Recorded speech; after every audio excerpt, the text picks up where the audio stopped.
Now, Nontu, firstly, happy Women's Day to you, and thank you for joining us today. And let's start with that marathon. You've made history by being the first African female to participate in and complete this grueling challenge. For those of you at home who don't know, that's 7 marathons on 7 continents in 7 days. And whilst I'm sure it was a painful experience, you definitely do have passion for running. Tell us a bit about that experience. Thank you very much. Yes, indeed. That was really an experience of a lifetime for me so far, and hopefully I'm still to do more amazing things. But it was really a very exciting, but at the same time humbling experience. Humbling in a sense that I'm so grateful that I got an opportunity to do this. I really do feel privileged. As you have rightfully highlighted, yes, I became the first female from the African continent to run the 7 marathons on 7 continents in 7 successive days.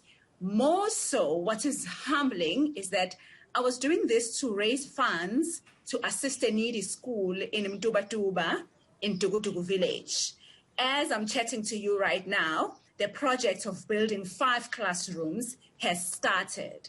So really this was not only making history, not only satisfying my adventurous desires, but also changing lives.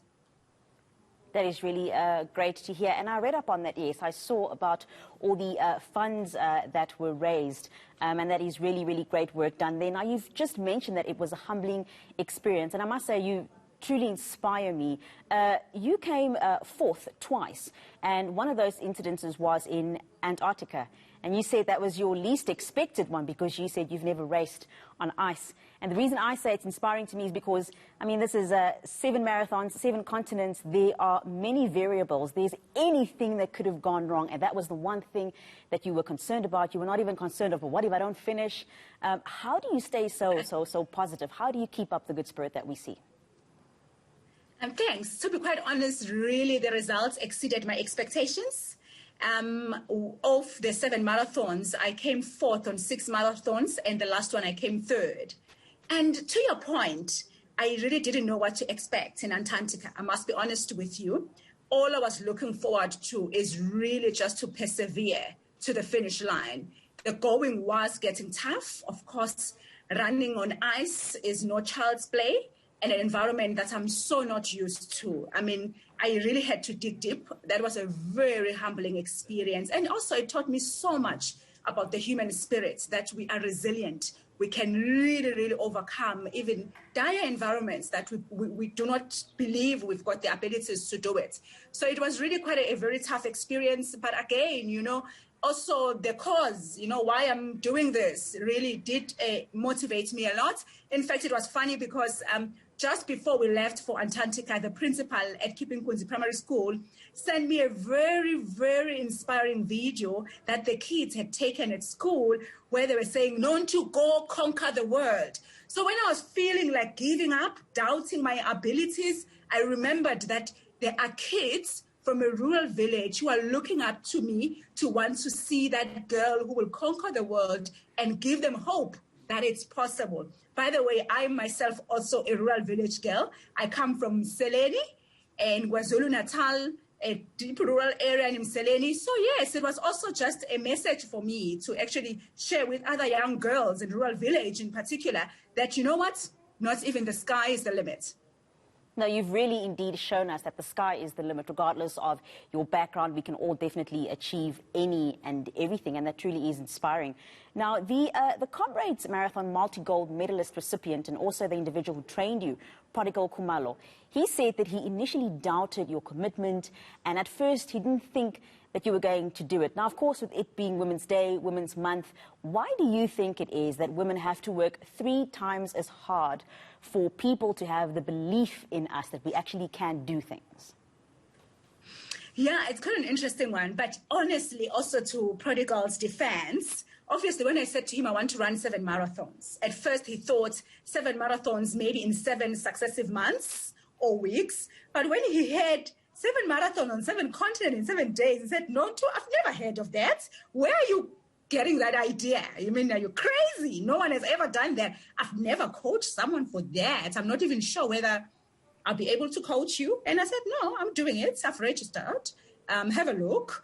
It's tough. The reason I'm coming to you is because I need someone who will hold me accountable to clear set guidelines or targets as to what I need to do, on which day, etc. And then, yes, he said, let's do this. But to your point, it is true that even now, women's, especially sports, male sports is well established, well funded, and it gets enough or sufficient media coverage. But for women, as much as there's so many women out there doing amazing things, but we don't see, call it, exact coverage and support. Women still have to work a little harder to be recognized for what they do.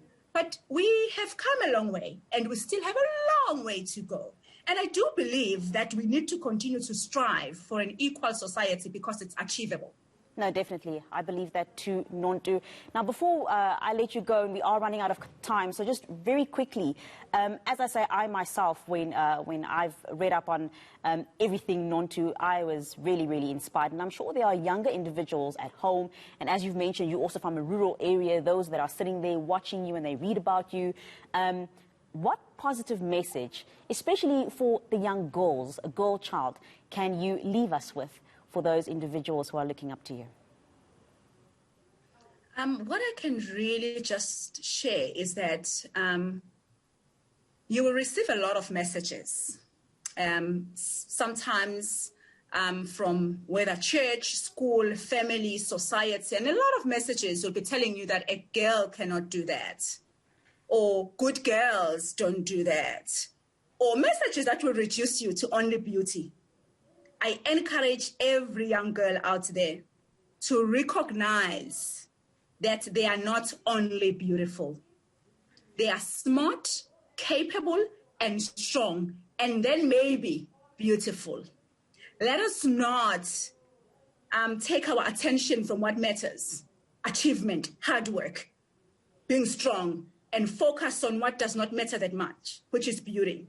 We grow up being told that a girl has to look like this. No, look the way you want to look. We are told a girl cannot do this. No, go out and do what you want to do. You have a right to be who and what you want to be. And you know what? Once you're on that lane of being who and what you want to be, you realize life is so good because you are being your authentic self. You are being who you really are. You will then realize that there are very few things you cannot do if you put your mind to it. Nontu, thank you so much again for making the time to chat with us. You've definitely added some sparkle to our Sunday indeed.